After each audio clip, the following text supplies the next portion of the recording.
What's up, everybody, and welcome back to Fireside Giants. I'm your host, Anthony Rivardo, joined by my co-host, Alex Wilson. And the New York Giants are still preparing for the NFL draft, but we've done a lot of draft talk lately. Let's talk about some of the players currently on the New York Giants roster who could play some pretty large roles in the upcoming 2024 season. There are some players that I think could have a major breakout campaign. I know Alex agrees with me. Some younger players, up-and-coming, rising players that, given the right opportunity in this upcoming season, could really have that breakout and really take a massive step forward, become an integral part of this team this upcoming season. So we're going to talk about three of those players, maybe a few more, maybe a few less. We'll see how the conversation goes, but just talk about these guys that we think are in line to take that step forward for the Giants this upcoming season. Before we do so, make sure to leave a like if you enjoyed this episode, subscribe to the channel if you're new, ring the bell so you don't miss an episode, and comment your thoughts down below in the comment section. If you're listening on Apple or Spotify, please make sure to leave us a 5-star review. Go ahead and follow us on all of our social media channels at Fireside Giants. Without further ado, Alex, how are you doing today, my friends? And I know who the first player we want to talk about is Wan'Dale Robinson. Tell me why you think he's going to have such a massive breakout 2024 campaign. I'm doing pretty good, and look, Wan'Dale Robinson and a couple of guys in this Giants team, we've talked a lot about the draft prospects, we've talked a lot about quarterbacks, and we even just recorded about running backs yesterday. There's a lot of really great talent, but how about the talent already on this team? We need guys to step up. We need players to develop. Ultimately, you can't succeed in the NFL if your mid-round picks and your draft selections and the guys you've scouted meticulously and selected to make and build this foundation, if they don't rise to the occasion and become starters at some point during their tenure, you're doing a bad job scouting players and drafting players, right? Like, that's inevitably the truth. And right now, there are some guys that we do actually view as impact pieces to this team long term. Wan'Dale Robinson's one of my favorite players on this team. Why? The dude is not afraid to go across the middle, take a shot and haul in a pass and pick up a first down. Like, he's a relentless and fearless receiver. Unfortunately, the Giants do lead him into no man's land quite often, and he ends up taking some big hits, and I think he's had a couple of minor concussions because of it.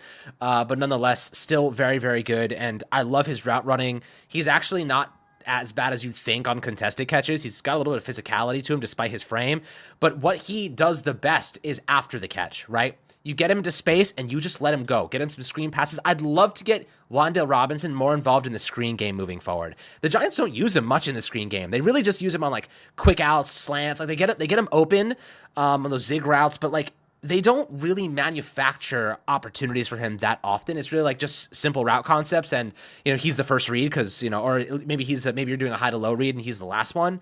But he gets open so fast, you really want him to be the hot read a lot of times. Like he gets open like just like that. So you want to be laser focused on him getting the ball as quickly as possible.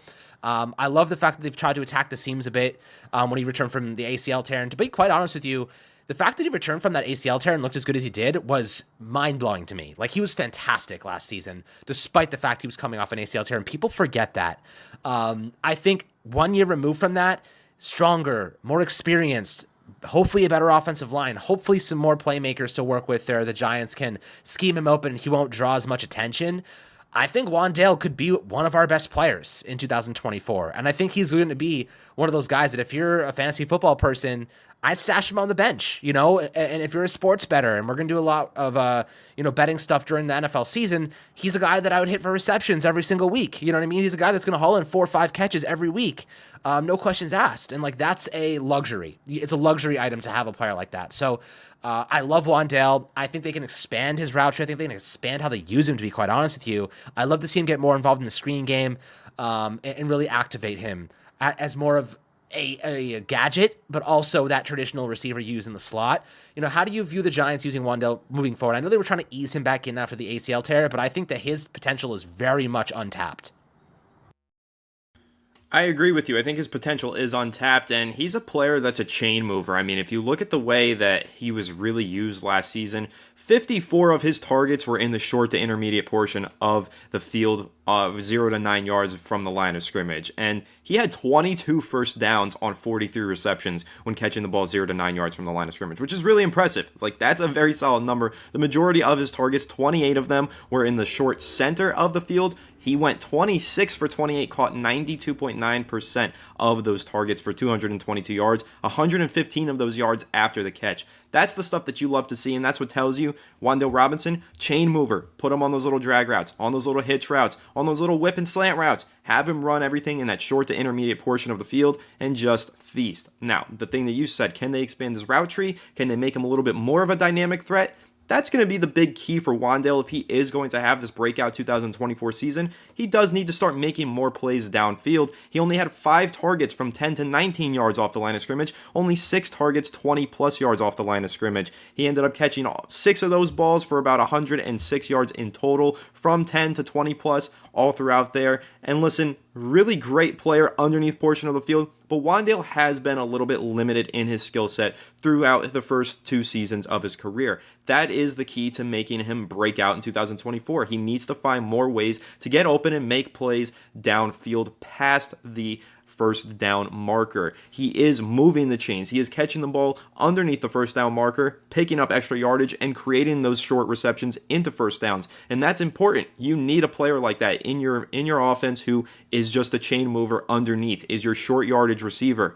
But can he become a receiver that catches the ball past the sticks, gets open and creates those yardage before the catch and creates those first downs? That's going to be the key for Wan'Dale really breaking out this upcoming season and becoming a more primary wide receiver in the Giants offense. Now we know CeeDee Lamb, all-pro receiver, Dallas Cowboys, everybody knows him, gave a lot of praise to Wan'Dale, said he runs some crazy routes and is one of the most underrated wide receivers in the NFL. But now it's time for him to put that to the test, run those routes and not just underneath, run some really nice routes, 10-yard in, 15-yard out, those kind of routes. That's what we need to see more of from Wan'Dale Robinson. I will say, I think that it's a little bit challenging to get a 5'8" wide receiver to make plays like that down the field. He is a short target or a small target. He doesn't have that big catch radius. You need a quarterback that can put it on the money for a smaller receiver like that going past the sticks. But if Wan'Dale can get those passes accurately, make more plays beyond the sticks, we're probably talking about him being a very solid and reliable number 2 receiver in this offense. Maybe even number 1 if he really breaks out and starts making plays 20 plus yards downfield as well.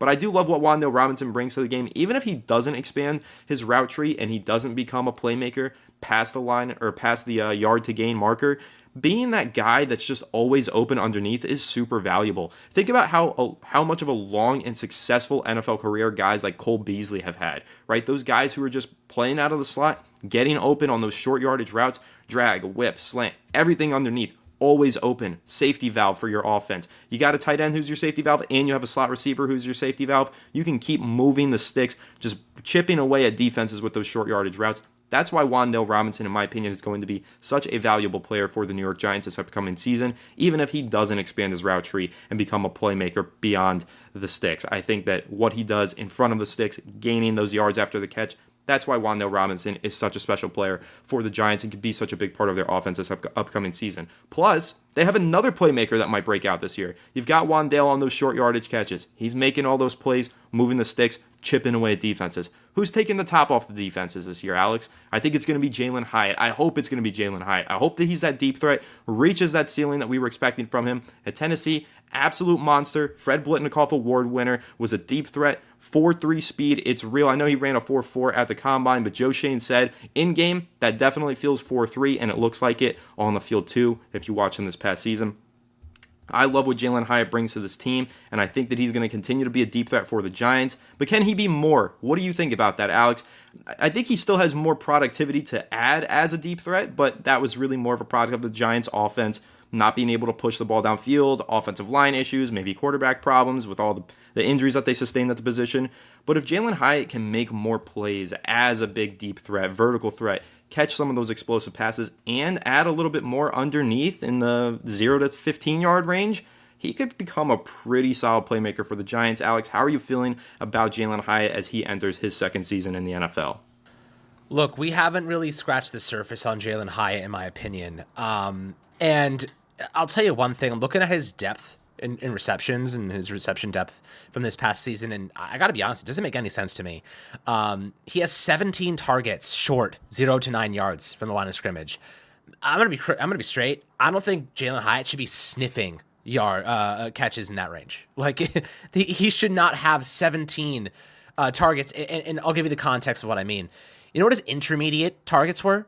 Intermediate. Let me see here. 5 targets from 10 to 19 yards from the line of scrimmage. Why does he have 17 as a speedster, as a guy that is meant to be running across the field, speed downfield? Just why is he getting 17 targets on the line of scrimmage, right? Some of them being screens and just in short route concepts, and then 18 deep 20 plus yards downfield. Why is he not getting more intermediate action? They need to get him more involved in the intermediate to deeper ranges of the field. That is where he should be operating 100% of the time. I don't want to see Jaylin Hyatt catching passes 0 to 9 yards. That is where guys like Wan'Dale Robinson have to be activated. That's where your tight ends get more activated. Jaylin Hyatt's the exact opposite of that profile. Every time he got a screen pass last year, it basically went backward. He had 17 targets for 87 yards, 6.2 yards per reception. What are we doing here? Why is he getting catches? Why? However, when they targeted him 20 plus yards downfield, he was averaging 39 yards per reception, 10 to 19 yards, 17.3 yards per reception. He got 3 receptions on 5 targets, on only 12.5% target share in the medium range of the football field. I don't understand why they were not operating more there. It blew my mind. They need to get him more involved. Jaylin Hyatt is very untapped. He was still very raw as a prospect last year. 22-year-old. They need to activate him in the middle of the field and get him on those deeper crossers, those backside digs, get him involved, right? The offensive line should help him in that regard, but it's just tough to watch. I don't really get it. I don't really understand it. There's a lot of better ways to use Jaylin Hyatt as a guy with his skill set. He's never going to be some elite route runner, in my opinion, but there are ways to maximize fast receivers like that, and doing it 0 to 9 yards in line of scrimmage is not how you do that. I do love the fact that his highest target share came 20 plus yards downfield. That is very, very good to see. But I'd like to see him a little bit more active in the moderate ranges. So, what are your thoughts about that? Any routes that you may think that they could add to his repertoire that may support him in the middle of the field? By the way, live right now, Isaiah Simmons was just signed back to the Giants, which is pretty cool. So bringing him back, I know this is probably going to come out on Saturday. We're recording it a day early because I'm busy Saturday afternoon. But if you're seeing it now, you probably see it. Isaiah Simmons is back with the Giants. Cool. I like that. I like Isaiah Simmons being back. I've advocated for this in the past. I think he plays a huge role for the Giants in nickel and dime defensive packages. But talking about Jaylin Hyatt, I have to say, Alex, I actually disagree with you to an extent. You're saying, how can they get him more involved into that 10 to 19 range, middle of the field? I don't think Jaylin Hyatt should be running backside digs. I don't think he should be running routes over the middle of the field. This guy is a boundary receiver. This is your Z that you send on go balls, slants. That's why he had such a high target share in the 0 to 9 range. That should increase. He should get more targets in that 0 to 9 range because he should be running more hitches, more slants, stuff that gets him the ball in space and allows him to put his 4.3 speed to work and run after the catch. Think about the OBJ plays from a long time ago that were the big highlights. He would catch a slant, he's gone. Nobody can keep up with him. It's a touchdown.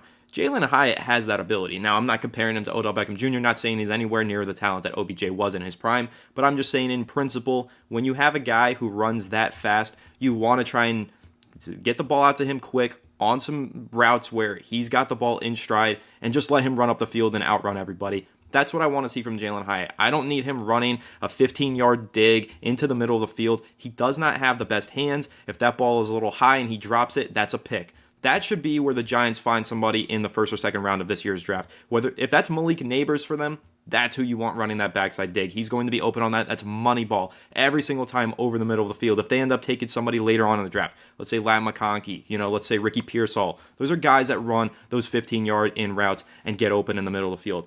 That's not Jaylin Hyatt's skill set. What they need to do more with Jaylin Hyatt, go balls and curls. If he's not open on the go route, just curl it back and make a really nice 9-yard reception about. And that's where he's going to get those targets in the 0 to 9 range. Most of those targets are on the boundary. He's not getting the ball in the middle of the field. You don't want him to. You want a guy who has all of that speed and run after the catch ability and the ability to take a top off of a defense. If he's running over the middle of the field, all you got to do, one safety over the middle. You don't need to play cover 2, cover 4. You don't need to guard the deep boundaries. You just cover the middle of the field and have that one safety shadow him deep. If you put him out on the boundary, now they have to spread out their defense. It opens things up, makes it so that they can't stack the box as much. That's the value that Jaylin Hyatt provides on the boundary, running those routes vertically up the sideline, not getting super involved over the middle of the field. That's where Wan'Dale comes in. That's where even Darius Slayton will come into play, where Darren Waller, hopefully, if he stays healthy and does play this season, gets involved in the middle of the field. Hyatt needs to run more goes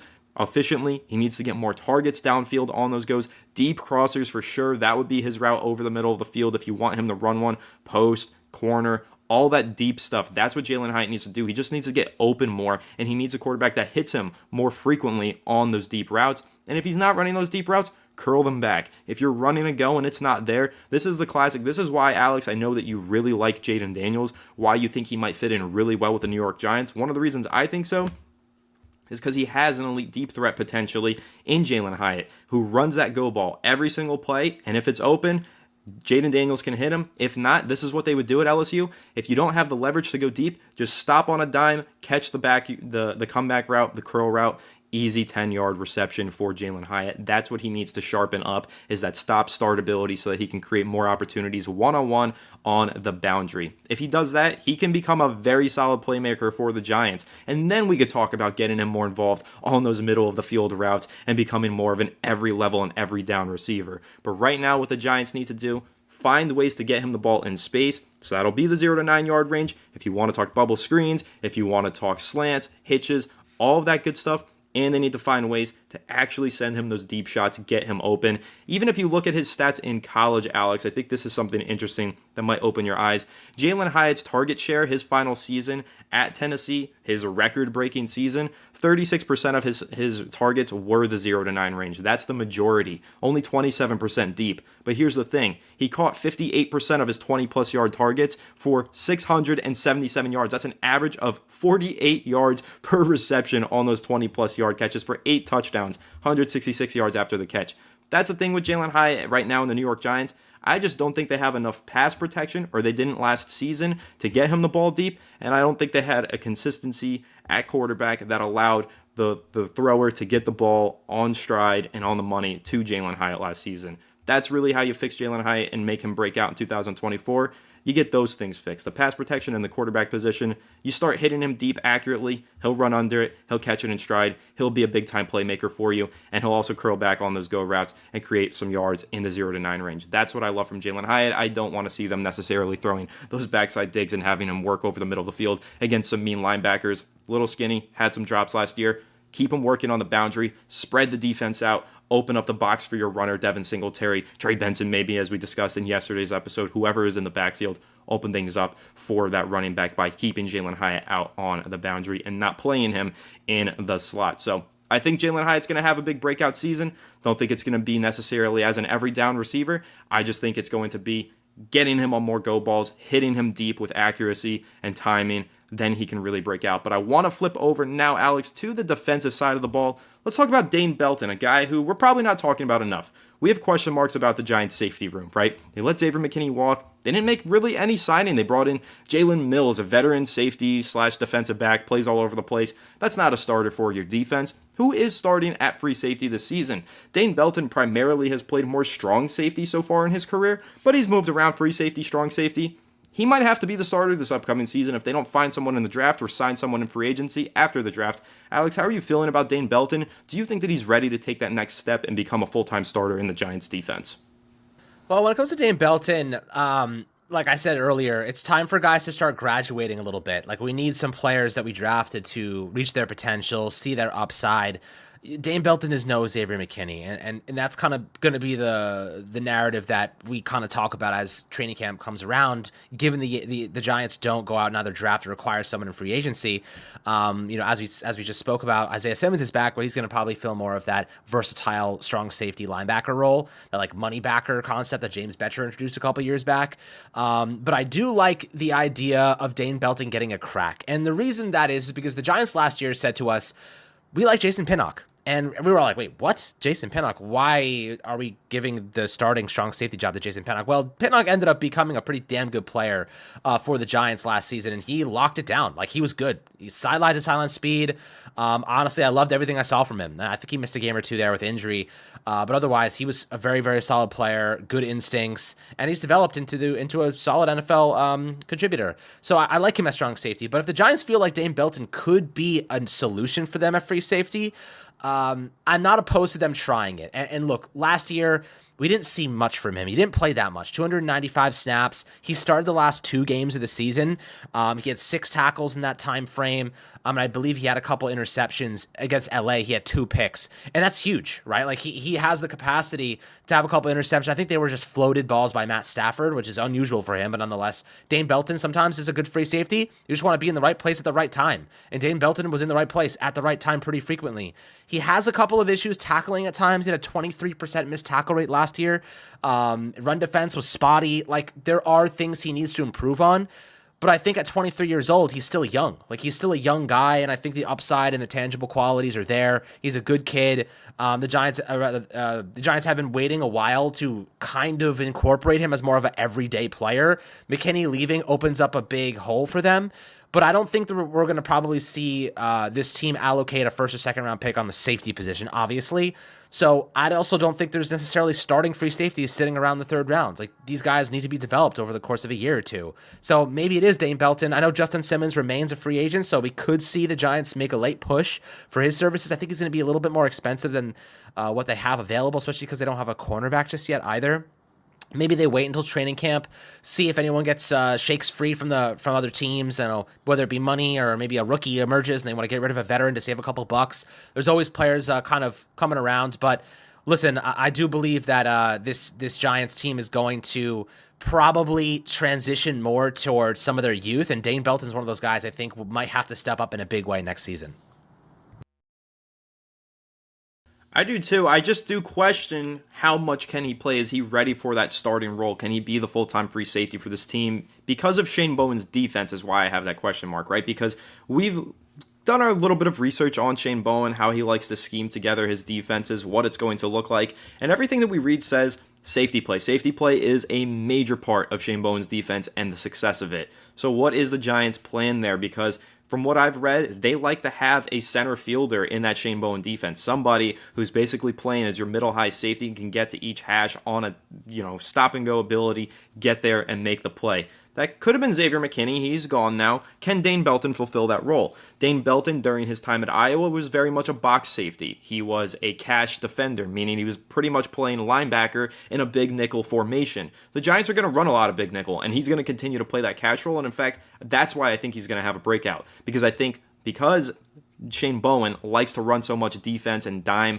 personnel packages, you're going to see Dane Belton get in the box and play a lot more down there where he's more comfortable and where he really thrived during his collegiate career. But how about going to the next level, playing free safety? What's the plan there? Can he really do that? Can he accomplish that and fill that role on a down-by-down basis? That's the key for Dane Belton really becoming a more complete player and a regular in the starting lineup. Right now, I think he's very much a personnel package exclusive player. When they're in nickel and dime, they like him out on the field because he's got a knack for getting his hands on the football. He's forced a lot of turnovers somehow, despite barely being on the field the last 2 seasons. He's been getting his hand on the ball, and I think they like his ability to tackle in space in those nickel and dime personnel packages. That's what I think is going to lead to that breakout for Dane Belton, the fact that Shane Bowen likes to run a lot more defensive back heavy formations, but what can he do to become a more complete player? I think you need to see more down-to-down consistency from Belton in coverage,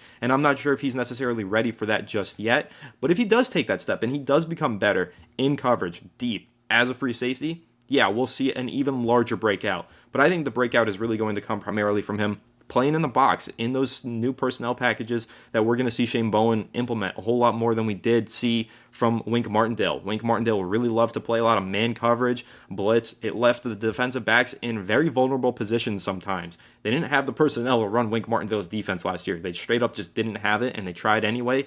It worked sometimes, led to turnovers. Other times, it led to rookies getting absolutely demoralized because they can't stick in man coverage with guys like CeeDee Lamb. It wasn't the smartest call, in my opinion, from Wink Martindale. But Shane Bowen, we have the necessary pieces to run that defense a whole lot more efficiently. Young corners that can sit in a zone coverage, just read the defense, or read the offense, read the wide receivers, and make plays. That's where Belton comes in. That's why I think Deonte Banks is in store for a breakout, and a few other players in this defensive secondary I think can have a much easier time managing the down-to-down plays now because Brian Burns, Kayvon Thibodeau, and Dexter Lawrence are going to be your primary four-man rush, just moving up and trying to push the pocket in that zone coverage defense. I like what Shane Bowen's building. I think that this is much better for the personnel that the Giants currently have.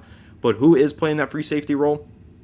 While it could end up being Dane Belton, I think where he's really going to find that breakout this season is in the box, almost as a linebacker / strong safety. We know that that's what Shane Bowen loves to run, and that's what his skill set was really best at during his collegiate career. But Alex, before we wrap this, are there any other players that maybe come to mind as potential breakouts? I know I just mentioned Deonte Banks. I think we're all on the same page. We expect him to continue to get better. Was already pretty good as a rookie. Maybe you see anybody on the O-line, maybe anyone else on defense. Who are you kind of looking at? I'm going to throw one name out there. I think DJ Davidson might lock in that other starting interior defensive lineman role alongside Dexter Lawrence. The Giants seem to really like him. He played well in spurts, not enough consistency. Maybe you could throw Jordan Riley in there.